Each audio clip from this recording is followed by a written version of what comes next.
தனியா படிச்சா ஏறவில்லை துணை நீ இருந்தா போதும் புள்ள இனிப்பா இருக்கு படிப்பதற்கு இரவில் படிக்க விளக்குதுக்கு முதலாக படிக்கிற பாடம் விடுகிற நேரம் முடிக்கிற பாடம் இதுதான் காதல் எனும் பாடம்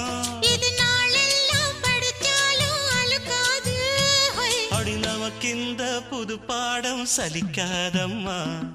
பள்ளிக்கூடம் போகலாமா அதுக்கு புத்தகத்தை வாங்கலாம்